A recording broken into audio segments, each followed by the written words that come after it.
salaamaaleykum internet bu Sénégal ci waajal gàmmu gi ñëw seet si benn jeune bu dynamique ci tarixa Tijaan koo xam ne Maodo Malick Kébé lañ koy woowee bon il est trop actif sur Facebook réseaux sociaux yi ñu bàyyi ko mu nuyoo présenté wu encore une fois pour ñu ko xam ne. salaamaaleykum maa ngi tudd Maodo Malick Kébé comme ni nga ko waxee di yëngu ci suñu yenn activités yi ci réseaux sociaux yi mooy. ay plateformes yu ñu créé pour tijaan yi nga xam ni ñoo nekk ci Facebook ak YouTube Twitter yëpp. alors bëggoon na xam lan moo la motiver ba nga créé page yooyu pour tijaan yi di retrouver foofu. waaw li ñu gën a motiver bokk na ci environnement bi ñu juddu ñun dañ juddu macha allah fekk suñu ay wayjur nekk ci tarixa bi di ay njiitu daayira nekk ay njiitu mouvement ku ñu xam suñu papa xam ni kenn la woon ku nga xam ne ku amoon taxawaay la ci Tivaouane amoon taxawaay ci xadra Seydi Hadj Malick bi ñu juddoo ci environnement boobu xamuñu leneen lu dul loolu donc suñu activité yëpp dañ daan xëy ba ngoon suñu papa yi suñu yaay suñu nijaay ci yooyu daanaka ci yooyu lañ nekk bu passé seen métier bi nga xam moom la ñuy def pour dund. bi ñu nekkee ci loolu ñun tamit ñu juddu mais jamono dafay dox kenn ku nekk ak li nga fi sa jamono toll. ñun suñu jamono fi mu toll moom mooy Facebook moom mooy Twitter mooy yi nga xam ne dañ ko daan créer ñun ñu créer ko ci loolu. ñaata page nga am ñaata page ñuy suivre. suñu page yi bon mënuñu nombre de pages yi macha allah am na yu bëri yoo xamante ni ay administrateur lañ ci bu ci mel ne bi nga xam ni bon man mooy sama préféré muy Serigne Cheikh Ahmed Tidiane Sy nga xam ni dañ ko def pour vulgariser enseignement. Serigne Cheikh yëpp nga xamante ni ak yeneen bu mel ne waa Kër Sëñ Babacar biñ ci mujjee sos di groupe di 1 milliard de Tidiane bu nga xam ni tey kuy tudd page Tidiane yi ci wala groupe ci di nga ko tudd. alors nga créé groupe yooyu Tidiane yi ci retrouvé ak réseaux sociaux fu mu toll nii est-ce que dañ ci jànkuwanteel ay problème wala. waaw problème yu tuuti des fois mais tamit yu sérieux la. parce que tout le temps da ngay gis nit ñi xam nga Sénégal léegi affaire du xuloo mbiru tarixa ak mbiru sëriñ dafa yomb ci ñoom ba pare saaga dafa leen yomb wax ju ñaaw dafa leen yomb du coup ñun tout le temps dañuy am problème mu publication yooyu wala commentaire yooyu nga xam ne nit day dugg uniquement pour xas sëriñu jàmbur wala saaga wala tooñ wala daggasante loolu ay problème la yu nga xam ne yu sérieux la mais ñun à notre manière tout le temps dañuy prudent à ce que yooyu bañ fa di am nga xamante ni bi lépp lu fay dugg day nekk lu baax lu nga xamante ni day jariñ nit ñi. am nañu réseaux sociaux bi di xaalis bon page bi ñu la ko créé pour Tidiane yi retrouver mais ça ci am dara aussi. tout le temps dañ ma koy wax. tout le temps dañ ma koy wax di ma wax ni dañ yow da am na bërki dem rek ku ma ci classe ni ma da ngay créer groupe yi da ngay créer page yi pour gagner ci xaalis. mais yàlla seede na ne liñ ci ñàkk moo ëpp liñ ci gagné wallahi mosuma lekk 1 franc yu ma gagné ci YouTube wala page yi parce que loolu yëpp même suñu fay xaalis du ma ko lekk. xaalis boobu noonu dañ koy jël def ko ci leneen. xaalis buñ ci am duñ ko lekk man du ma ko lekk parce que yàlla dimbali na ma am naa sama yeneen activité yu dul ay groupe ak ay yooyu noonu nga xam ne li ñu lay fay. ba du dara. à part ça si groupe bi est-ce que day am ñuy infiltré wala mu am benn sorte de xaalis ngeen fay commenter loolu en général yan thème la ñuy aborder ci groupe bi. bon groupe bi ñun dañ ko créé bi jiitu mooy pour vulgariser enseignement suñu kilifa yi muy xalifa bi ak magam yi ko fi jiitu ak wayjuram yi nga xam ni dëddu nañ ak njabootam yi nga xam ni moom lay fa am vulgariser seen enseignement waaye itam def ko ay plateforme yu nga xam ni plateforme d'échange la entre mbokku taalibe maanaam yow tijaan nga kenn sa beneen mbokk tijaan la da nga bëgg a xam dara ci tijaan wala ci diine nga am yeneen mbokk yu nga xam ni ñoo la sut ci wàll seen àlluwa ñoo la sut ci jàng ñu dimbali la ci xamal la donc suñu ay débat dafay tourné wu ci suñu jàng suñu tarixa publication yi nga xam ne ci enseignement la jëm xamal nit ñi lan mooy seen tarixa mais comme ni ñu ko xamee tendance su léegi nit ñi moom li ci ëpp maam bëgg waaw ma defante ay kenn du diw mooy yooyu ñun dañ koy éviter suñu groupe suñu en tout cas page yi ma yor yëpp loolu dañ ko fay éviter nga xamante ni dañuy modéré bon mënuñu ko bañ nag parce que jamono mooy doxee noonu mais lu ci ëpp dañuy jéem ba nga fexe li ciy dugg ay kenn du diw kenn du sëñ Babacar kenn loolu c'est facile à dire l'essentiel mooy nga jàngale nga wane jàngale li gën mooy nga wane jàngale sëñ Babacar ci ni mu daan dundee ni mu daan jàngalee ni mu daan jëfee ba nga xamante ne loolu dinañ ci mën a roy mais sëñ Babacar amul morom loolu sa gëm-gëmu bopp la yow li ngay def li nga war a def mooy yow nga fexe ba doo am morom moom fi mu tegoon tànkam nga teg fa sa tànk. mu mel ne groupe bi comme ni nga doon sànq dañuy xëccoo même si ay tarixa si ay ñu bokk même tarixa des fois kii wax bi kii wax bi est-ce que nan ngeen di def est-ce que dañuy am ay sanctions wala da ngeen di génne nit kooku noonu ci semaine bagage yi. voilà xam nga. am na ñoo xam ne dañoo bëri. xam nga surtout plateforme yi bëri na réseaux sociaux yi bëri na. et que ñoom ñëpp dañuy permettre administrateur wala ki nga xam ni moo créé plateforme bi am droit pour supprimer wala pour bloquer képp ku nga xam daf ciy nekk di kii. donc loolu moo ñu faciliter liggéey bi képp ku ci dugg pour saaga wala ku ci dugg pour xas wala ku ci dugg wax bu ñàkk teggin wala wax lu nga xamante ni dafay frustrer keneen. loolu dañ koy dindi automatiquement dañ koy bloquer su ko jaree yenn saa yi nag ñu woo nit ki ne ko lii nga def kat ñaaw na comme tey ci suba moo ci mujj am na administrateur yu may signaler benn mbokk bu nga xam ne dafa waxoon man sax maa ko supprimé woon man maa ko bloqué vu que dafa doon ñàkk teggin beneen ay mbokku taalib yi nga xam ne duñu ay waa kër Seydi Hadj Malick sax moom kër Seydi Hadj Malick la bokk ñàkk leen teggin ma supprimé ko bloqué ko am mbokk yu ma ñaan ni ma non day kii man leen ak ku munti doon ak kilifa goo mun ñàkkee teggin ñun dañ lay bloqué ak foo munti bokk donc Facebook may nañu loolu nga xamante ni képp ku ci def loolu dañ lay bloqué bu beneen yoone doo ci mun dugg. waaw ci loolu laa bëggoon ñëw parce que instant bi dañuy wax problème mu tarixa ñii dañuy ñëw xëcc seen boor ñii xëcc seen boor ci ñëpp nee nañ taalibe yi ñoo tax ñoom ñooy def léegi tijaan bi dañ ko xamee woon dal noppi tey simple mais léegi dafa mel ni beneen façon jeune tijaan moo am. waaw beneen façon jeune tijaan sax mën nañu wax ni amul c'est juste li am moom mooy que ni léegi da ngay juddu rek ni man tijaan laa alors que tijaan yaa du loolu tijaan yaa bokkul ak yeneen tarixa yi am na tarixa yoo nga xam ni da ngay ñëw ni man lii laa rek nga nekk ko alors que ni tijaan yaa dafa am ay charte si dafa tijaan daf ci tëral ay charte gis nga diine islam ku nekkul da lay neex rek nga ni man jullit laa amul fenn dañ ni la diine dafa am ay charte ay conditions yu nga xam ni dañ ciy tënku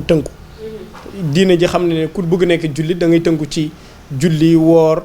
joxe azaka dem màkka ak gëm ni yàlla benn buur la yonent bi sallallahu alayhi wasallam yàlla moo ko yónni diine tarixa Cheikh Seydi Ahmed Tidiane tamit dafa am 23 chartes yu nga xamante ni ci la nit ki di tënku njëkk mu jël wird nga xamante ne bu jëlee wird chaque jour muy def laadim di def wasifa yaakaar naa charte yooyu ku ci tënku doo am jotu nekk di saaganteeg wala di xastane ba bokk na ci charte tarixa yi nga bañ di dingat sëriñu sa sëriñ wala sax di dingat sëriñu wala débat yu nga xamante day tax ñu saaga sa sëriñ képp ku saaga sëriñu jàmbur sa sëriñ nga saaga ndax koo saaga sëriñam mu saaga sa sëriñ donc yooyu ñun pour ñun am na ñoo xam dañu bëgg tuddee seen bopp taalibe tijaan ay lu xew la rek mais ñooñu du ñu ay taalibe man je ne les considère pas comme des talibés vu que ni tënkuwuñu ci benn charte tarixa bi ñoom ñooy ñëw rek mooy waa marirandoo yi donc Sénégal nag ñëpp xam nañ ni marirandoo yi ñoo fi ëpp ñi nga xam dañu jokk ci buum bi nga xam ni mooy buumu tarixa Mawlana Abul Abbas Seydi Ahmed Tidiane yi. nga nekk jeune nekk ci réseaux sociaux bi yaa ko taxawal mën naa wax tarixa bi parce que yaay interview yu bëri xalif bi réseaux sociaux dafa tenir à cœur parce que chaque gàmmu mu interpellé ci moytu leen est-ce que yéen am ngeen taxawaay suuf pour yéen tamit ngeen bàyyi xel message boobu mu nekk. effectivement xalifa bi ñu ngi koy nuyu di jiital moom sax la ñu waroon commencer. ñu ngi koy nuyu di ko ziar di ñaan yàlla guddal fanam yàlla sàmm ko. dafa nekk nit ku nga xamante ne bii tout le temps dafay artu ay njabootam ci yi nga xam dafa mun yàq. te jamono yi gën a mën a yàq réseaux sociaux yi ci la bokk. ñun nag conscient ci loolu njëkk nañ ko sax avant muy nekk ci xalif bi fi ay magam nekkee ba léegi ñun ci lañ taxal plateforme yooyu nga xamante ne bii lépp lu kilifa yi bëgg ñun dañuy fexe ba tënku ci loolu. parce que lépp lu réseaux sociaux bonul lañ fay def moo bon. réseaux sociaux baaxul lañ fay wax moo baax. donc moom plateforme la rek comme bool la. mun nga ci def ceeb bu neex wala nga def ci ceeb bu naqari. donc ñun ci moom ci bëgg-bëggam ak yi orientation yi muy jox moom la ñuy fexe ba nga xamante ni bii ñun dañ ciy jéem a tënk suñu ay njaboot astaghfirullah dañ ciy jéem a tënk suñu ay mbokku taalibe parce que njaboot gi ñun ñëpp ay njaboot nañu ay njabootam lañ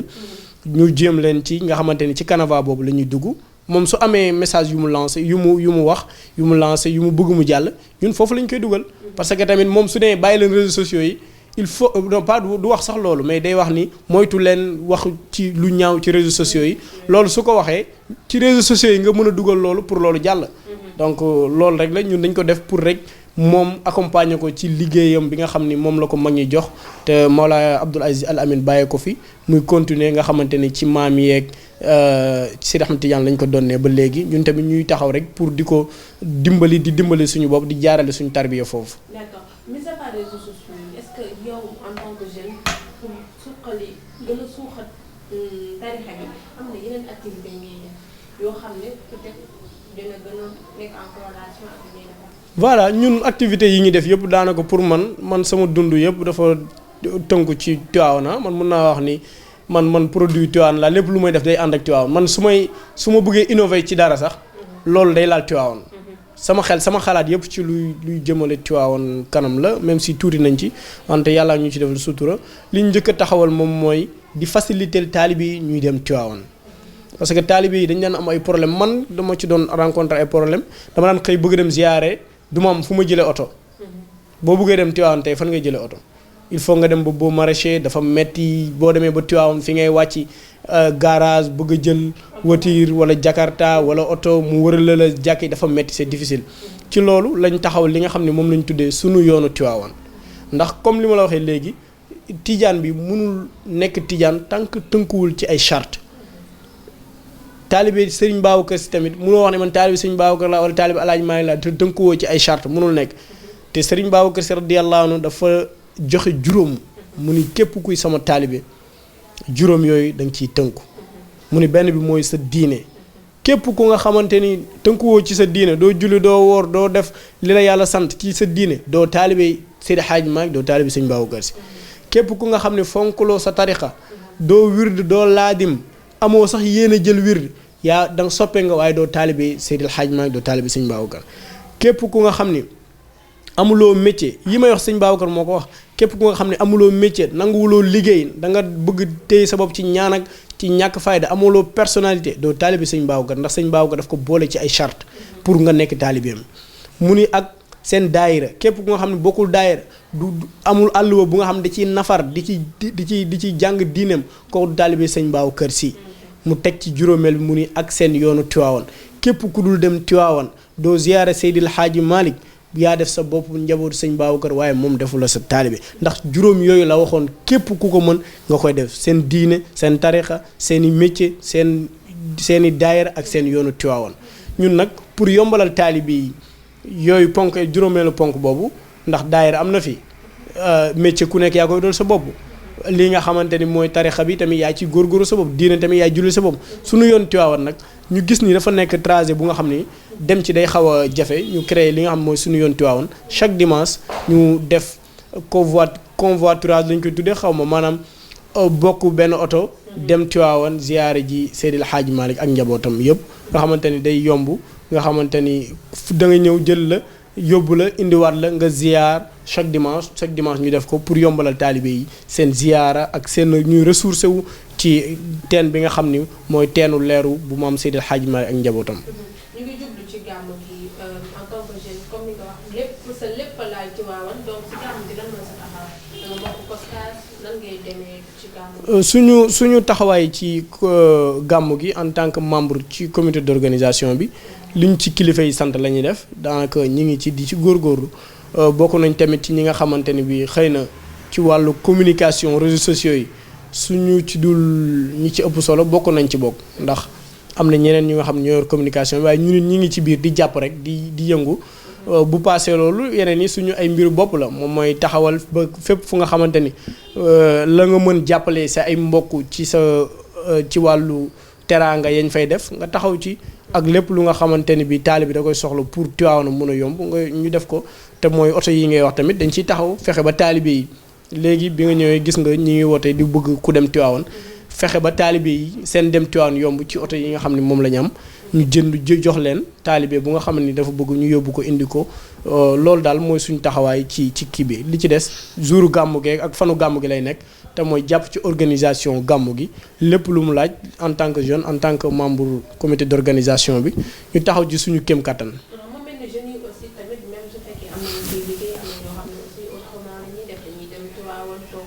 tey su ma la doon wax parce que tey mën na jël benn taalibe moo def parce que sa lépp ci Tiwaawan moo tax sax Sénégal déplacé wu ba sa kër ñëw seet la jeunes yi ci gàmm lan nga gisee loolu déjà jeunes yi ci gàmm ñu comporté. waaw jeunes yi ci gàmm ñun xam nga gumba du womat moroomu gumba am ñun ay gumba lañ ay taalibe lañ defe naa message u kilifa yi mooy gën jotal ci pour ñu wax leen yan comportement lañ war a amee ci gàmmu gi. waaye mën nañu benn mbir nag moom mooy nekk ay relais ci message yu kilifa yi ak yeneen taalibe yi ndax yàlla dimbalil nañu kilifa yi bu ñuy wax dinañ leen déglu et que bu ñu leen dégloo tamit dinañ fexe ba loolu ñu ci am ñu jox ko mbokku taalibe yi.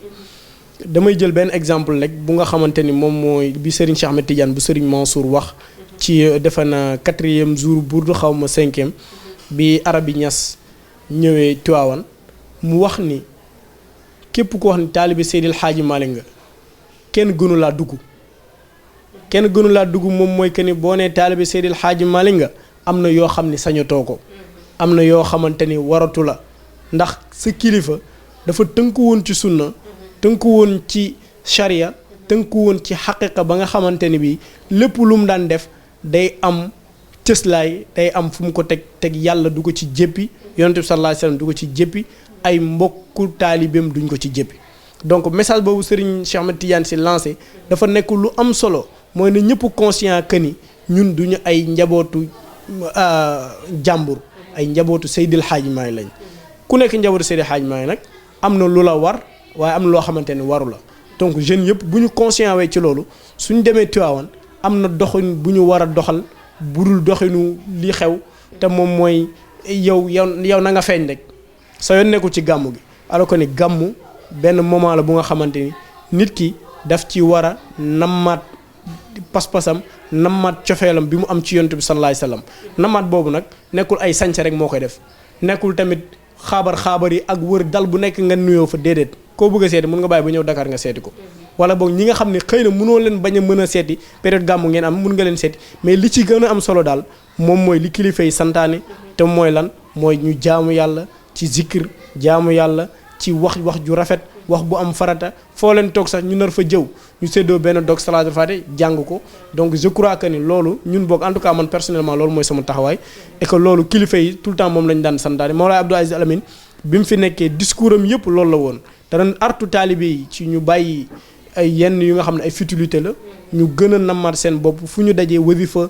ci Tiwaawan fajar gi na dal yëpp wasifa moom loolu la daan joxe comme enseignement je crois que ni ñun amuñu droit amuñu statut yu sax wax taalibe yi lu ñuy def taalibe yi dañu am ay kilifa de Serigne Cheikh Ahmed Tidiane dafa wax lu am solo te wax ni njabootu jàmbur ci daara jàmbur ci xam-xamu jàmbur da nga ciy def ndànk ñun nag ay taalibe ay njabootu jàmbur nañu mooy ñun tamit taalibe lañ donc kilifa yi daal la ñuy déglu ñoom ñu orienté ñu te ñoom ñu ngi ñuy orienté burdu bu jot dégg nga boo demee Seydi Hadji Malick wala sëñ Babacar ni ñu fay waxtaanee yooyu nag ñu ngi koy relayé taalibe yi ñu ngi koy gis macha allah. tey su ma la doon wax lan moo la gën a sopp sa turandoo Maam Maodo. Seydi Hadji Malick de moom duñ wax ni lan lañ gën a sopp ci moom ndax lépp lañ sopp ci moom ci kaw ba ci suuf foo laal da ngay. en tant que jeune lan ngay gën a roy ci moom. lan laay gën a sopp ci moom mooy lépp laa sopp ci moom. lenn moo am ci Seydi Hadji Malick da ngay gis nit dugg ci biir lennam. xuus ci ba du gis leneen li parce que moom lenn loo dugg dina la yéem di la yéem ba sax doo xool leneen li mais Seydi Hadji Malick lépp muñ yéem ñun nag peut-être ci la ñu gën a xuus ci lañ gën a ci suñu xel di xalaat roy moom defe naa royaguñ ko sax lu toll ne tarfata ay ni doy royuñu ko ci dara parce que moom dimension am soo koy xool soo ko bëggee roy tamit saawaay di nga sonn dinañ sax di jéemantu li ñu gën daal xam ni xuus nañ ko ci biir moom Seydi Hadji Malick mooy modestie bi mu am modestie nag du question de ay sollu kii ak noonu mais mooy egg fi mu egg ci yàlla ba pare wàccee boppam nëbbuñu boppam wan ñu yonent sallallahu alayhi wasallam loolu da lay marqué ci bindam dafa lay marqué ci njàngaleem da lay wan ni kii naxu la daf ñu informer objectivement informé wuñu subjectivement Seydil Hadji Malick amul fu mu lay bind di la woo ci boppam amul wax bu muy wax di la woo ci boppam musul woo kenn ci boppam musul nangu kenn nekk taalibeem ñëpp njaboot la leen def ñëpp ay nawle la leen defoon ñu jëm ci yàlla ndax xam xàqu nit bi mu xamoon xàqu nit loolu daf ñuy frappé trop ci moom dañuy dem ba nga xamante dañuy yéemu sax ci moom ndax fi mu eggoon rek waroon ñu bu Seydi Hadji Malick eggoon na ci foo xamante ni su waxoon nit ñi man maay yonent bi sallallahu alayhi wasallam wala yonent bi wala man yonentu laa wallahi nit ñi gëm ko eggoon na ci ndax xam-xam bi ko yàlla mayoon ndax wilaaya bi ko yàlla mayoon ndax cër bi ko yàlla mayoon mais loolu yëpp teewul mu nekk abdun li mu wax rek abdun zalilun faqirun moom jaamu yàlla la bu xeebu rek di nëbbutu rek ci ginnaaw yonent bi sallallahu alayhi wasallam te mu nekk en phase ak li mu ñaanoon yàlla ci ba mu demee Makka ndax bi mu demee Makka dafa ñaan yàlla lan yàlla lépp loo may na nga bàyyi ba ëllëg nga jox ma ko loolu nag ñaanu ko rek yem ci daf ko doxal mu soo leen gis Seydi Hadji Malick woote dara Sénégal koo tudd mun nga tudd turam tudd benn cër bu mu am Seydi Hadji Malick nag fa la yam kenn du ci teg dara Seydi Hadji Malick loo ci teg borom lan amul lu moom dara moom lenn la moom daal lenn la ñaan mooy nañ bàyyi ba bis penc ñu jox ko titre boobu te bu boobaa nag ci la titre di neex ñun daal je crois que ni man personnellement loolu bokk na ci li ma gën a modeste bi mu am neex na ma trop ci moom. D'accord njabootam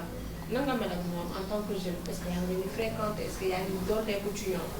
waaw njabootu Seydi Hadji Malick mënuñu leen bañ a fréquenté mënuñu leen bañ a gis mënuñu leen bañ a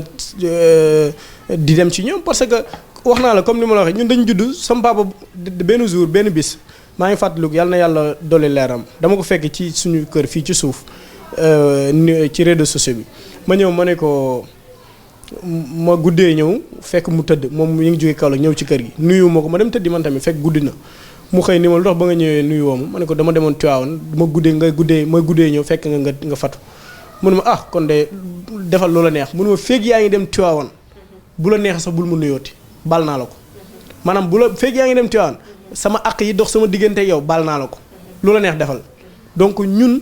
mënuñu leen bañ a fréquenter parce que sama papa boo def moom daf ci tegoon bakkanam par force da ngay dem Tivaouane par force da ngay nekk taalibi Seydil Hadji Malick da ngay nekk taalibi Sëñ Babacar donc ñun loolu wëllëre boobu doxoon ci diggante suñu wéjur ak ña fa nekkoon mooy dox ba léegi chaque dimanche ñu dem ku ñu mën a gis la tàllal suñu loxo nga ñaanal ñu salaatul faatiha ñu dem teguwaat ci yoon bi ba beneen dimanche donc loolu mooy indi suñu ay miin ci kilifa yi ndax koo xam ne yaakaaroo ku dul moom te jamono Serigne Babacar dafa waxoon ni taalibe du gàggantikoo ci mbedd loolu moo tax tout le temps fu ñu dem fa fu ñu nekk ñun tamit ñu fay jéem nekk di leen gis di leen roy te koo ci gis rek di nga fàttaliku ci Seydil Hadji Malick dara parce que koo ci gis am na lu mu doon ci Seydil Hadji Malick ci modestie ci yar ci xam-xam ci nëbbu boppam ci mbaax ak jàppee la nawle kenn jàppee wuñu taalibe musuma dem benn kër njabootu Seydi Hadji Malick mu lay wax nga toog ci suuf ñëpp ci kaw lañ lay wax nga toog dañu lay forcer am na ñoo xam dañuy mer récemment laa gis Serigne Mbaye Sy Abdou ñu dem mu wax nit ñi toog leen ci kaw ñu bañ mun leen mais fauteuil bi lan lañ ko defee rek ñu ni ko bois mu ni bois ci lan la jóge ñu ni ko ci garab mu ni gis ngeen dañu rey garab da bakkan la buy dund ñu rey ko yett ko ci bois nga teg ko ba pare yow toogoo ci yow nga xam ne yaay sangam yow nit yow yaay sangu bois bi yaay sangu garab donc toog leen ci ngir mu bañ leen jéppi sax parce que moom mooy yéen a tax ñu dagg ko donc yooyu ñu ñuy defal yooyu noonu ñuy taxaw nga gis ko ci ñoom modestie boobu ak cofeel boobu noonu chaque jour daf ñuy gën daf ñuy yéem ci ñoom yàlla na yàlla sàmm leen ñoom ñëpp bi jaay rasul sallallahu alayhi wasallam yàlla dolli leen taxawaay yàlla yàggal leen sag bi yàlla sagaloon seen maam yàlla wàccee ko ci ñoom teraanga beeg xéewal yeeg martaba yëpp yàlla wàccee ko ci ñoom bu baax a baax. xam naa ko seetaan émission bi naan la ki jeune bii moom doot na du ñu jaay affaire diine ak yooyu noonu mais ça se comprend parce que bu ñu tollee ci jamono bi jeune da ngay dem boîte de nuit wala kii mais yow sa vie yëpp nga consacré ko ci tarixa tijaan ba pare dem bay jaay ay kurus di yow daal mu mel ne cercle boobu nga jàppee sa bopp noonu foofu lañu mën a jeexale est-ce que am nga lu tax nga préféré loolu demoo dem jàngi nekk ci kii wala jàng école sa parcours boobu bëggoon naa xam tuuti pourquoi nga préféré toog foofu benn coin boobu di jaay ay photo Serigne Babacar Sy Serigne kii ci cadre boobu. waaw mais ñun am nañ yeneen activité sax am nañ yeneen activité yu bokkul ak affaire Tivaouane kese parce que soo waxee suñu waxee ni kii classé la fenn loolu day mel ne comme si que ni ñun xamuñu leneen lépp lu ñu mun jàng. li ma wax léegi dafa am solo lépp lu ñu mun jàng. lépp beneen activité bu ñuy def tamit dinañ fexe ba Tivaouane gis ci boppam c'est-à-dire loolu la yenn saa yi ñu dugg ci leneen loo nga xam ni ñii seetaan am na ñoo xamante ne ñi ngi naan cey saa waaye xaalis rek lay lijjanti mais am na yenn saa yi ñu dugg ci yeneen business yu nga xamante ne bii dañ fi mais bu ñu fa demee tamit suñ fa gisee lu Tivaouane mën a jariñoo dañ koy def et que ñun am nañ yeneen activité parce que ñun taalibe Seydil Hadji Malick boo gis mu naan la man musuma ay daayira ba ma nekkee Maodo Malick koy ba léegi kenn mus koñ bi fii ñi fi dëkk ñëpp musuma fi ay daayira te bokk naa daayira damay dem daayira chaque vendredi damay dem daayira musuma ay daayira musuma organiser ay takkusaan musuma organiser conférence musuma organiser gàmmu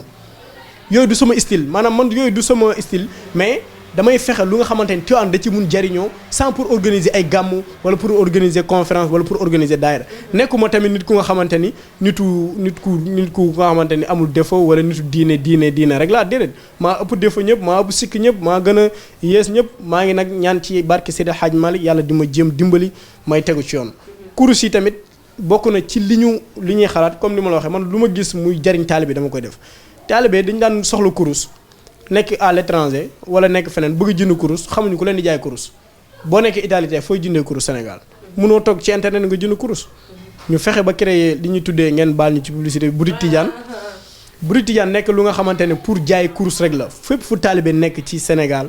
fii ci àdduna bi après dinañ ko fay fépp fu taalibe nekk ci àdduna bi ñu dimbali leen ba ñu mun jënd kurus ak yeneen yi nga xam ne ci la aju yooyu taalibe Tidiane daf koy soxla ndax taalibe Tidiane style boppam la yor loolu yéen xam ngeen ko style am moom mooy lan sañse bu baax bu rafet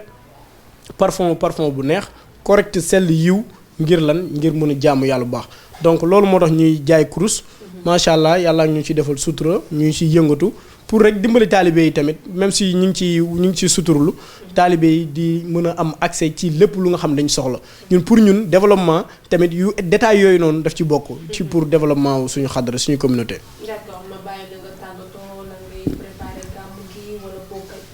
lan ngay gën a ñaaxaat suñu mbokku jeunes yi. waaw li ñuy tàggatoo rek moom mooy kàddu cant ak ñaan jëmale ko ci suñu kilifa Serigne Babacar Sy Cheikh Seydi Aboubacar Sy al Khalifa ak rakam ju baax ji Serigne Pape ak mbooleem njabootu Seydil Hadji Malick yàlla taxawu leen yàlla suturaal leen yàlla aar leen yàlla suturaal leen parce que Serigne Cheikh Ahmed Tidiane day wax ni ñaar yooyu rek moo fi des donc yàlla aar leen yàlla suturaal leen li ñu ñaaxaat suñu bopp di ko ñaax mbokku taalibe yëpp mooy ñuy bàyyi xel waxu kilifa yi te di ko appliquer